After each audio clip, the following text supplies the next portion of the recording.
Tara, bilisan mo Kuya Baki, mamaya Yun na naman makatakas siya. yun eh. Kanina, Sige, Baki! tagal nga, kanina ko pa inaantay oh, nag-iinit na ako eh. Oh, Tawagan mo na kaya, tara! tara. Tagal naman, papasukin ko na yan. Ang ingay mo kasi. Ayan na, ayan o. Ano pala eh. Tara na daw! Yan ang gusto ko, may tira. Tara, bilisan mo Kuya Baki, mamaya Yun na naman makatakas siya. yun eh. Bilisan mo. Talagang ano din kasi. Hoy, Boss Lucio! Bas Lucio! Lucio!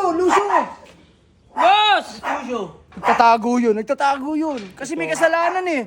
Tatago yun. Pag may kasalanan ng tao, nagtatago. Hoy, ikaw pumasok ka, hindi kasi Bas Lucio! Bulgas, hindi ko yung tinatawag ka. Umalis ka sa harap ko ha. Si Boss Ilabas Lucio, niyo si tawag Boss. mo. Kasama ba to? Kasama to? Kasama yan. Kasama yan! Kitang-kita ko yan eh. Ayan o. Ayan o. Boss Lucio, ayan o. Huli, si Boss Lucio. Sure ako, yan yung maaligid. Pumasok pa sa bahay. mo, Insay! Ano ba yun? Boss Lucio, ba't na naman pumunta kayo dun? Oh, di ba? Oh, Dun! Oh, Nag-aaligid-aligid daw kayo doon kasama Tatanggi to. ka. Tatanggi ka. Oh, pumunta talaga ako dun. Oh, di ba? Oh, bigyan mo na. Ano bang ginagawa niyo dun?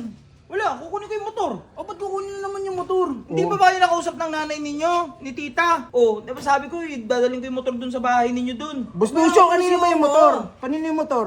Kayo ba? Oh, bakit mo kukunin? Eh, ako nagpaganda dun eh. Oh, Hoy, hindi yun. ibinigay mo na eh. Dapat sa kanya na yun. Wala nang bawian Sinabi ko yun. bang kukunin ko, kaya ako kinuha yun, ipapadala ko sa nanay nila dahil sa nanay niya yung nakapangalan eh. Oh. Mali pa rin yun. Pag kay Joshua, walang pakilamanan. Yung nanay na niya bahala. Kung ibabalik kay Joshua yun, eh di tapos na. Wala na magagawa doon, oh, di ba? Oh, tara, at least umamin sila. Sila talaga yun. Oh, kala nyo ha. Inuuli lang namin kayo. Ha? Tigilan mo na, ako nang bahala doon. O sige, titigilan mo na. Oh, trespassing kayo. Hoy, trespassing ka. Nasa gate Papakulong kita. Ikaw, napapansin ko sa'yo, Insay ha. Ano? Lumalabas yung pagiging chismoso mo ha. Hoy, hindi chismo. Susubo ka pa! Kahapon! Hoy, manahimik ka dyan. Kahapon sinabi mo, sinaktan ko si Owa. Ngayon naman, maaligid sa bahay. Oh, Ano maaligid hindi dun? ka ba umaligid doon?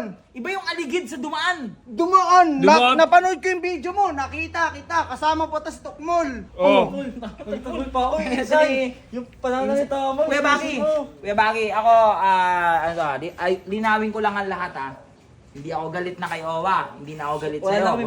Wala na akong galit. Ang angin lang, ayoko na kasi madamay dyan sa mga yan. Kasi ako, nananahimik na ako sa content ko eh. Motor-motor eh. Ayan, kaya tahimik na ako eh. Kaya ako lang pinali si Owa dito para maano na ako. Malinis na ako. Tapos, nandiyan ka naman Kuya Baki. Alam ko namang kaya mo yan si Owa eh. O sige, titigilan ko na si Owa. Pati yung motor. Tigilan mo Oh, rin yung mga kaganyan mo. Gaslighter ka masyado eh. Oo. Wala ka lang ma-content kaya gusto mo kunin yung motor ni Joshua. Tama. Kaya mo, bigyan ka motor eh. Meron talaga. Kapal, bilis oh! Hindi ko kailangan yan. Hindi ko kailangan. Tsaka ano, iwasan niyo to si Insay. Ewan ko dyan, anong nangyari dyan? Hoy, huwag kayong ano doon sa tarima namin na trespassing kayo. Tara, Pineapple ka nga. Hoy, manahimik ka dyan. Hoy, huwag ka Tirisin kita eh. paturo-turo. Baka bumagsak ka dyan. Tara. Ito na. Okay, Kuya Baki, hindi ko titigilan ko na. Yan. O, di ba? Umamin din na sila yung umaaligid. Tara.